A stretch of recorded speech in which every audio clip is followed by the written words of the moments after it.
Good morning, everybody. Good morning. This is Pastor Eunice along with the Praveen Missy. We are live right now and hope everybody is watching us. So let's start our program with prayer, and I will request my wife to lead us in prayer. Hallelujah, hallelujah, hallelujah, hallelujah, hallelujah, hallelujah.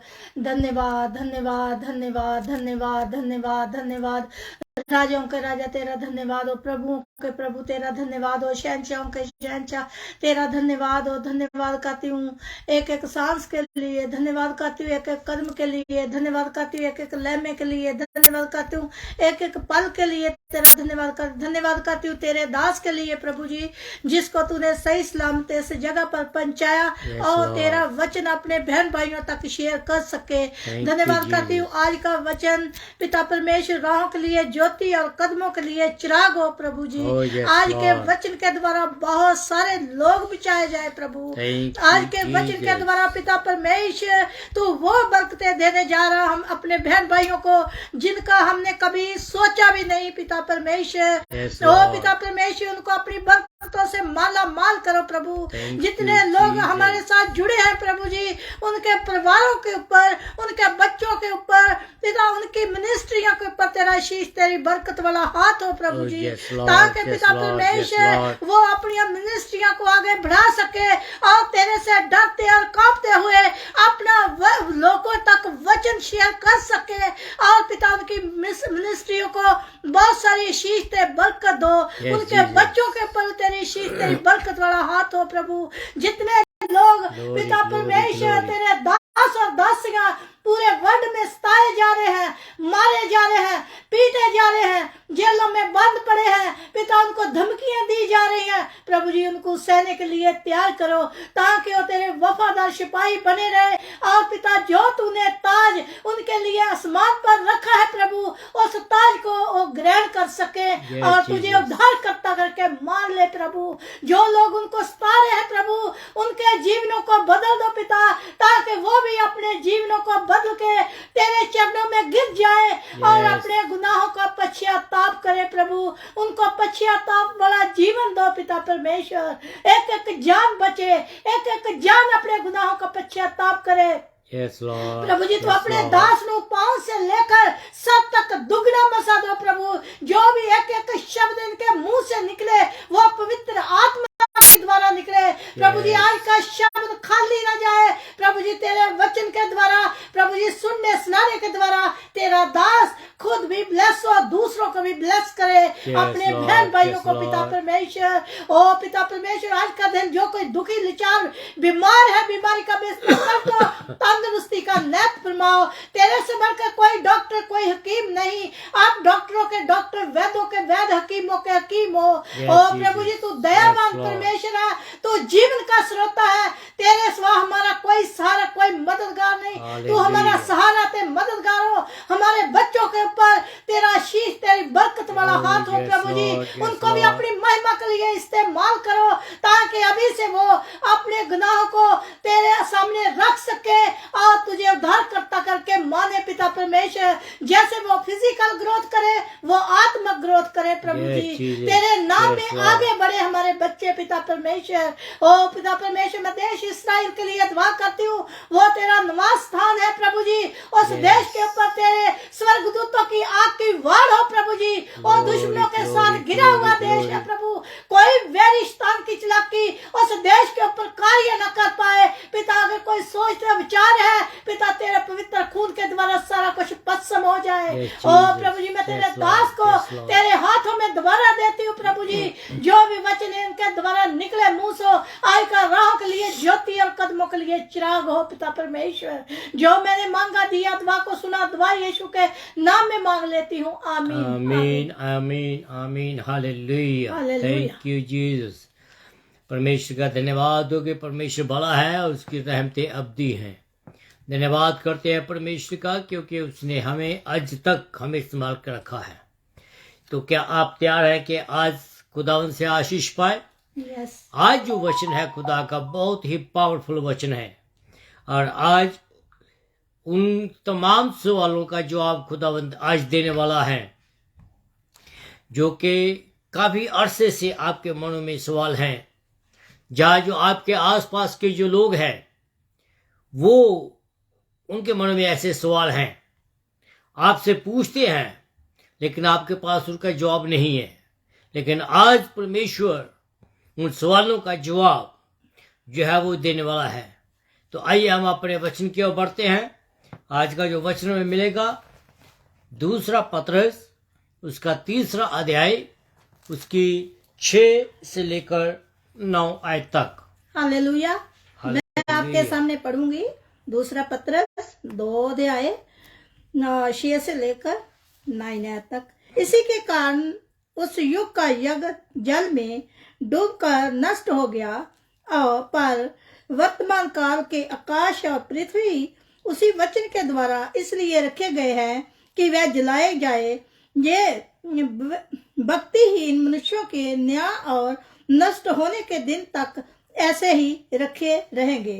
हे प्रियो, ये बात तुम से छिपी ना रहे कि प्रभु के यहाँ एक दिन 1000 वर्ष के बराबर है और 1000 वर्ष एक दिन के बराबर है। प्रभु अपनी प्रतिज्ञा के विषय में देर नहीं करता, और देर कुछ लोग समझते हैं, पर तुम्हारे विषय में धीर धरा है और नहीं चाहता कि कोई नष्ट हो, वरन ये कि सबको मन फिराव का अवसर मिले। खुदावंद अपना वचन पढ़े और सुने जाने पर तेरी आशीष, तेरी बरकत हो। आमीन आमीन। हालेलुया। हालेलुया।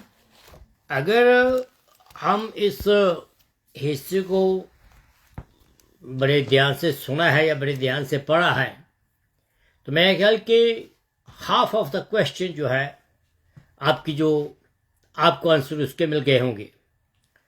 इसके जाने से पहले मैं अपनी रीति के मुताबिक आप सबका इस प्रोग्राम में स्वागत करता हूं, और प्रभु यीशु मसीह के पवित्र नाम में आप सबको सलाम, जय मसीह की, good morning, good afternoon, good evening and good night कहता हूं।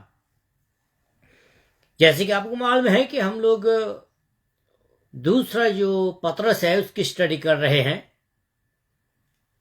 बहुत ही इनकरेजिंग किताब है, उत्साह देने वाली किताब है, खास करके उन लोगों के लिए जो किताब है जो लोग मसीह के कारण सताए जा रहे हैं, या मसीह के कारण वो अपने घर से बेघर हो चुके हैं। ये उन लोगों के लिए है। लेकिन आप जहां भी हैं, किसी भी हालात में क्यों ना है, आप भी इस प्रोग्राम को अपने जीवन में हासिल कर सकते हैं। हालेलुया। हालेलुया। तो आइए हम अपने इस विचार को आगे ले जाएंगे। इस मुद्दे के ऊपर आज बातचीत करेंगे। मैं आपको ये बताना चाहता हूं कि शायद ये जो विचार हैं ये पहले आपने कभी ना सुने होंगे। अगर सुने होंगे तो शायद इतने विस्तार के साथ नहीं सुने होंगे। तो जो विचार हमें पिछले बार शुरू किया था उसी ही विचार को आज खत्म करेंगे। हालेलुया। हालेलुया। पिछली बार हमने कुछ बातों को देखा था, और वो जो थी प्रभु यीशु मसीह के दोबारा आने के मतलब थी। कुछ ऐसी बातें थी जो कि हम इस बात का अनुमान लगा सकते हैं कि प्रभु यीशु मसीह के हाथ में ये सब कुछ है। तो हम बात कर रहे थे कि ऑक्सीजन और नाइट्रोजन की, और फिर अब हम बात करेंगे एक टेबल सॉल्ट की। इसके बारे में हम देखते हैं कि जो 1/3 जो सोडियम है, मैं थोड़ी आज साइंस केमिस्ट्री को बीच में डाल रहा हूं ताकि ये साइंस जो केमिस्ट्री साइंस है, फिजिक्स है, इसके ऊपर भी परमेश्वर का पूरा कंट्रोल है। तो जब ये चीजें हमारे जीवन में काम करती है, हम इनके द्वारा रहते हैं, हम इनके द्वारा जीते हैं, तो ये जो बात है ये हमें ये बताती है कि हम कहीं भी हो, किस भी सतह में हो, लेकिन परमेश्वर का हाथ हमारे साथ है। जो सोडियम है अपने आप में एक ग्रे कलर का प्रोटीन जैसा पदार्थ है और इसे मिट्टी के तेल में रखा जाता है। अगर हम उसको ओपनली रखेंगे तो ये फट जाता है और अगर इसकी एक बूंद पानी में डाल दी जाए तो इसमें आग लग सकती है। लेकिन फिर भी ताज्जुब की बात यह है कि इसको हम अपने जीवन में रोजाना के लिए इसको लेते हैं। मीनिंग कि जो आदमी है, जो मनुष्य जाति है, नाइट्रोजन जो है सॉल्ट जो है उसके बगैर जीवित नहीं रह पाता। आगे बात करते हैं पानी की। ये ऑक्सीजन और हाइड्रोजन से बनता है ये पानी। और हम ये भी देखते हैं कि ये दोनों अधिकतक विस्फोटक हैं, फिर भी वे एक तरह से संयुक्त हैं जो उन्हें सुरक्षित बनाता है। परमेश्वर को बस इतना करना है कि वह वचन बोले और रासायनिक व्यवस्था बदल जाए। परमेश्वर को और कुछ नहीं करना है, उसको सिर्फ ये बोलना है, शब्द कहना है। अगर आप याद करें जेनेसिस की किताब के बीच में परमेश्वर ने क्या कहा था, उसने अपने हाथों से बनाया था ये सब कुछ नहीं, उसने सिर्फ एक शब्द बोला था। उसके शब्द बोलने के द्वारा ये सब कुछ हो गया था। परमेश्वर के एक शब्द बोलने के साथ ये जो दुनिया है पूरी की पूरी एक ढेर हो जाएगी। लेकिन फिर भी हम इन पानी को दिन प्रतिदिन हम अपने जीवन में इस्तेमाल करते हैं। फिर आगे आता है एक आटम मीन्स परमाणु। जब परमाणु अलग होता है तो एक परिवर्तन प्रतिक्रिया गति में सेट होती है, जिसके पास शहरों को स्वस्थ करने और पुरुषों को वापराइजेशन करने में मदद करता है। लेकिन फिर भी हम सभी परमाणुओं से बने हुए हैं। ये सब कुछ मैं इसलिए आपको बता रहा हूं ये सब चीजें जो है किसी आदमी के द्वारा नहीं बनाई गई है, परमेश्वर के द्वारा बनाई गई है। वो परमेश्वर जो दोबारा आने वाला है। आगे अगर आप धरती की बात करें, धरती की तुलना एक अर्ध तरल केंद्र को कवर करने वाली कठोर पपड़ी वाले गोलकार अंडे से की गई है। पैमाने में लावा के विशाल समुद्र की तुलना में पृथ्वी की पपड़ी एक अंडे के खेल के समान मोटाई है। कई बार ऐसा हुआ है कि जब ये लावा फूट जाता है तो हजारों हजार लोग जो है वो नष्ट हो जाते हैं और हजारों हजार लोग अपनी जान गंवा देते हैं। फिर भी हम प्रतिदिन इस धरती के ऊपर चलते हैं, इस पृथ्वी के ऊपर हम सुरक्षित हैं, इस पृथ्वी की सुरक्षा पर भरोसा रखते हैं। परमेश्वर के पास अपने वचन को पूरा करने के लिए सब कुछ है, जैसा उसने कहा है। जो कुछ भी उसने कहा वो सब कुछ है। अगर इनमें जो चीजें मैंने आपको बताई है, अगर इनमें से एक को भी वो हुक्म दे दे तो उसका पर्पस जो है वो पूरा हो जाता है। यीशु मसीह का दोबारा आना एक निश्चित घटना है। He is going to come back. हमें परमेश्वर का वचन यह बताता है, यूहन्ना की किताब उसका 14 अध्याय उसकी 1 से 3 में,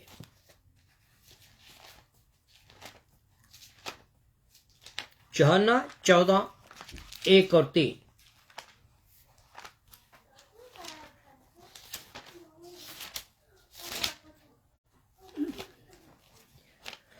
तो इसके साथ ही हम यूहन्ना 14 या जो प्रेरितों के काम है उसकी 1:10-11 में भी देख सकते हैं। एक तो तुम्हारा मन व्याकुल ना हो, परमेश्वर पर विश्वास रखो और मुझ पर भी विश्वास रखो। मेरे पिता के घर में बहुत से रहने के स्थान हैं। यदि ना होते तो मैं कह देता, क्योंकि मैं तुम्हारे लिए जगह तैयार करने जाता हूँ। जहाँ यीशु मसीह खुद कह रहे हैं उसके वापस आने के बारे में। यीशु मसीह ने कहा है कि मैं जा रहा हूं मीन्स कि वहां हमें एक उम्मीद दिखाई देती है कि he is going to come back. मान लीजिए कि मैं अगर काम करने के लिए घर से निकलता हूं, मुझे उम्मीद होती है कि मैं दोबारा वापस घर में आऊंगा। इसी रीति से यीशु मसीह कह रहा है यूहन्ना के द्वारा कि वो जाता है और वापस आएगा। और इसी रीति से एक्ट्स की किताब के बीच में देखे तो वहां जो एंजल थे, फरिश्ते इस बात को कहते हैं कि हे गलीली पुरुषों, तुम क्यों ऊपर को देख रहे हो? क्योंकि यीशु को जाते हुए आपने देखा है, वैसे ही वो दोबारा वापस आएगा। अगर आप आगे बढ़े, पौलुस के जीवन को देखें, पौलुस भी ये बताता है। यूहन्ना रेवलेशन के बीच में भी यही चीज बताता है मैं कि यीशु मसीह का दोबारा आना एक परफेक्ट है और वो निश्चित घटना है।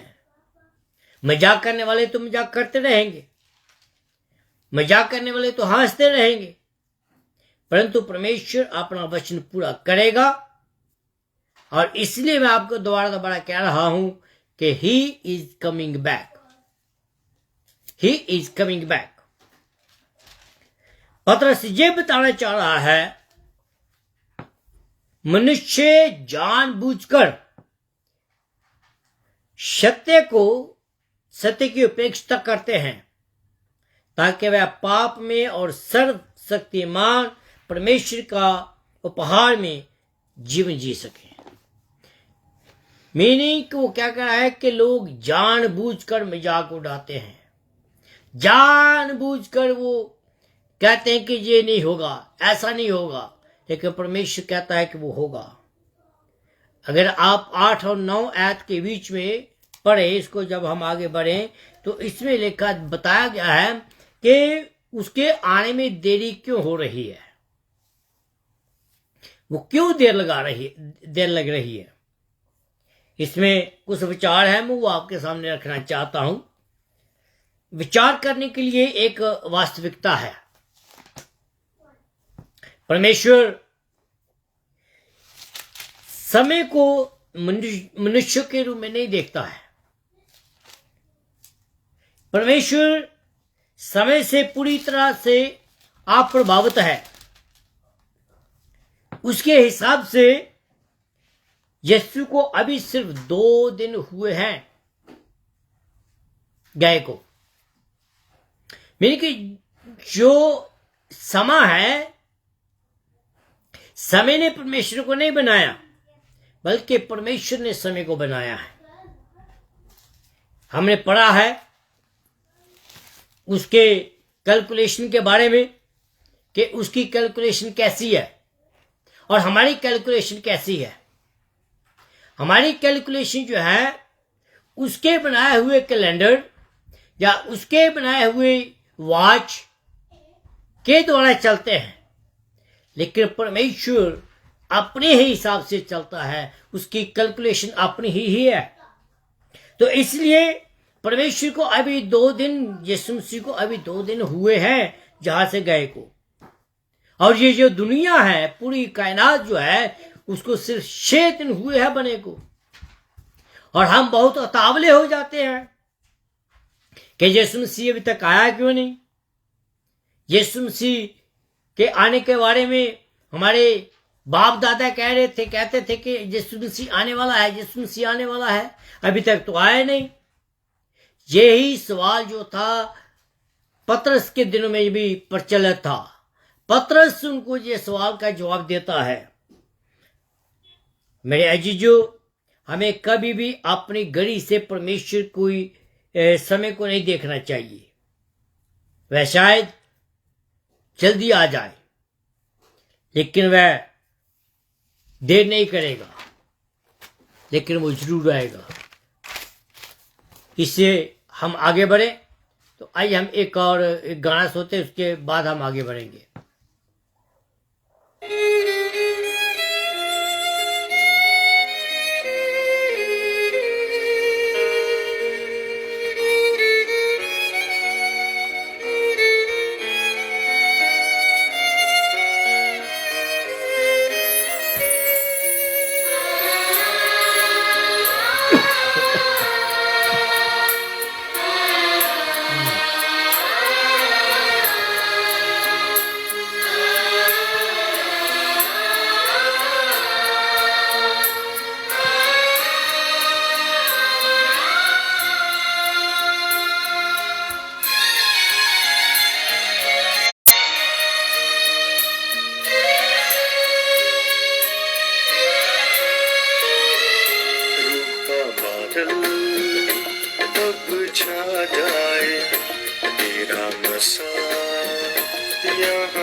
घबरा जाए, तेरा मसा यहाँ आ जाए।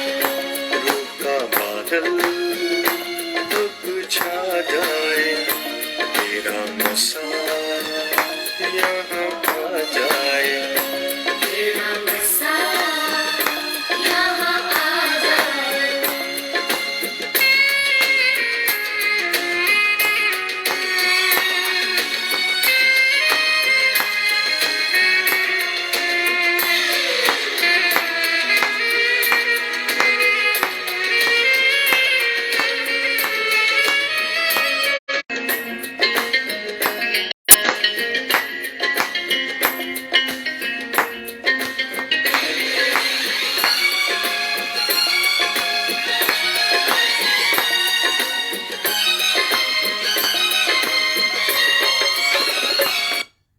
हालेलुया। हालेलुया।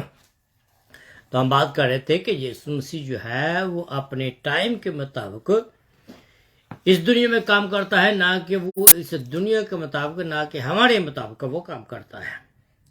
ऐसा नहीं है कि परमेश्वर जानबूझकर देरी लगा रहा है। ऐसा नहीं है कि वो बस ऐसे ही हमें फेरी दे रहा है। ऐसा भी कोई बात नहीं है।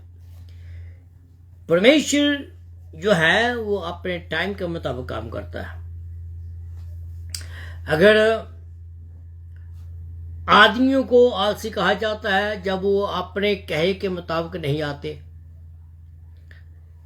लेकिन मैं आपको यह बताना चाहता हूं कि परमेश्वर किसी का जवाब दे नहीं है। परमेश्वर खुद मालिक है। वो जो खुदा है, the God is God of order. वो कंफ्यूजिंग का खुदा नहीं है। वो ऐसा नहीं है कि वो झूठा खुदा नहीं है कि उसने आज कहा तो कल नहीं करेगा। परमेश्वर सबसे बड़ा है। यदि आप मेरे पर विश्वास नहीं करते तो पूरी कायनात की और देखें, पूरी कायनात को सस्टेन करने वाला कौन है? किसने पूरी कायनात को अपने कंट्रोल में रखा है? क्या मैं रख सकता हूं? क्या आप रख सकते हैं? कोई भी नहीं रख सकता है तो वो जिसने उसको बनाया है। वो परमेश्वर है, महान है। वह जो कुछ भी करता है उसमें उसका एक उद्देश्य होता है। जहां तक कि जिससे आदमी देरी कहते हैं, इसमें भी उसकी कोई पाक मर्जी है। वो देरी लगा रहा है तो देरी लगाने में भी उसकी एक खास वजह है। वो वजह क्या है उसके ऊपर विचार करेंगे। अगर 9वें अध्याय के जो दूसरा हिस्सा है, हमें नौवीं जो पद है जो हमने पढ़ा है पहले, दूसरे पत्रस के 3 अध्याय उसके 9 आयत, उसके ऊपर जब विचार करें तो वहां क्या मिलता है? परमेश्वर वापसी में देरी क्यों लगा रहा है? यहां एक सवाल पैदा होता है, सवाल खड़ा होता है। वो इसलिए कि खोए हुए लोगों को अपने पास सही संबंध बनाने के लिए वो रुका हुआ है। वो नहीं चाहता है कि कोई नरक में जाए। वो नहीं चाहता है कि कोई बर्बाद हो। मत्ती की किताब उसका 25 अध्याय उसके 41 आयत के बीच में अगर देखें तो पता चलता है, तब वह भाई और वालों से कहेगा, हे शापित लोगों, मेरे सामने से उस अनंत आग में चले जाओ जो शैतान और उसके दूतों के लिए तैयार की गई है। या परमेश्वर यहां क्या कह रहा है?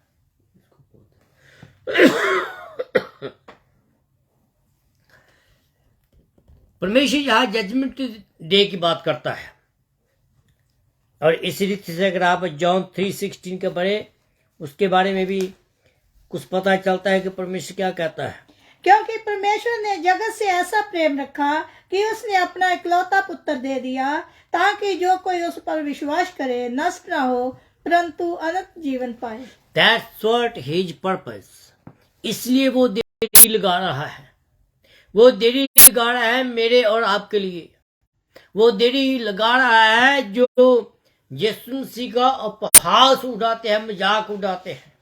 वो देरी लगा रहा है उन लोगों के लिए जो लोग अभी तक यीशु मसीह से दूर हैं। मेरे अजीजों, वह मनुष्यों को अपने पास बुला रहा है। कोई मेरे पास नहीं आ सकता है, वचन में लिखा है, जब तक के पिता उसको ना दे। तो कहता है जिसको वो मेरा पिता दे देता है, कहता है कि मैं उसको कभी भी खोता नहीं हूं। मीन्स कि हम एक विश्वासी की शिक्षा देखते हैं जहां वह अपने आने में देरी करता है और अपने न्याय में देरी भी वो करता है।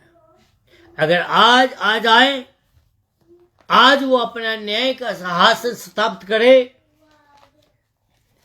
तो कौन उसके सामने खड़ा हो सकेगा? कोई भी नहीं। इसलिए वो हमें समय दे रहा है। हालांकि जो अंतिम निर्णय है वो हमारे अपने ऊपर है।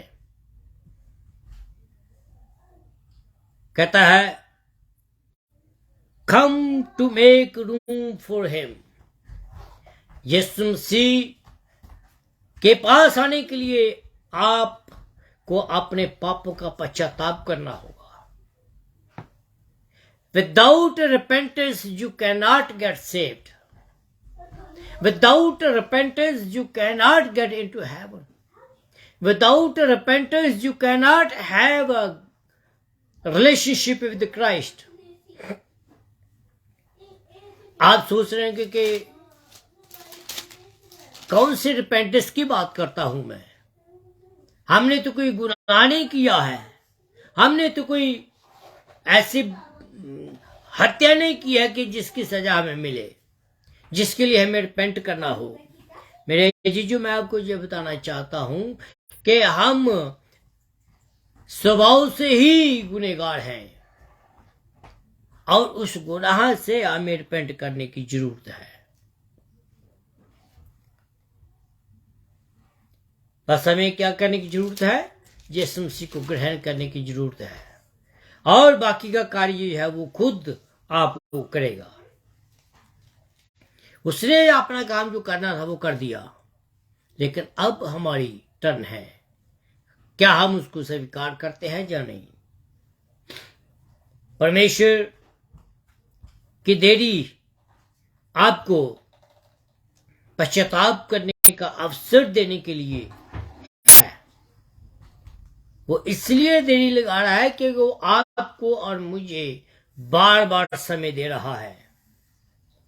इसे स्वीकार करने के लिए वो हमेशा के लिए आपका इंतजार नहीं करेगा। क्यों?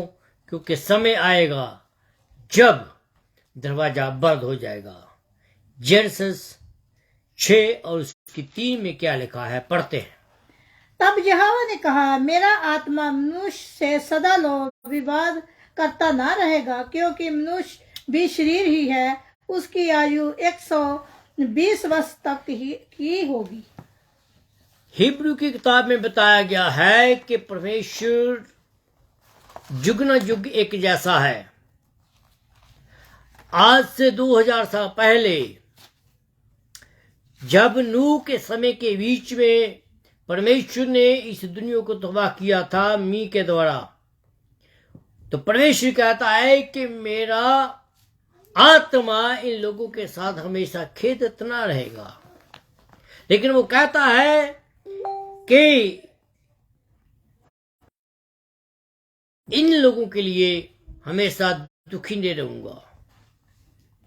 कहता कि मैं इनका इंतजार नहीं करूंगा। टाइम आने वाला है जब कहता कि मेरे टाइम की जो समय है वो खत्म हो जाएगा। नूह के समय के बताया जा रहा था कि ये जो समय है इस दुनिया का अंत होने वाला है, परमेश्वर बर्बाद करने वाला है। किसी ने विश्वास नहीं किया था, सब बर्बाद हो गए। आखिर में मैं ये कहना चाहता हूं, ये एक सच्चाई है कि मसीह आ रहा है। वह उन लोगों के लिए लौट रहा है शपात करने का। वो आपको समय दे रहा है कि आप अपने गुनाहों से बदल जाएं। मेरे अजीजों, डिसाइड करना है कि आपने क्या करना है। क्या आपने यीशु के साथ जाना है कि या you want to be left behind? I give you this opportunity to come back to him. Come and आज का जो वचन है हमारे सबों के लिए एक आशीष का कारण हो। मैं प्रार्थना करता हूँ प्रभु जी, खास करके अपने बहन भाइयों के लिए, खास करके प्रार्थना करता स्लोमी के लिए, प्रार्थना करता हूँ लक्की के लिए। यीशु है, जीवित है, महिमा के योग्य खुदा है। उनके जीवन में पिता परमेश्वर महिमा तेरे नाम को मिले। इस प्रार्थना को सुन कबूल कर, प्रार्थना यीशु मसीह के नाम से मांगता हूँ। आमीन एंड आमीन।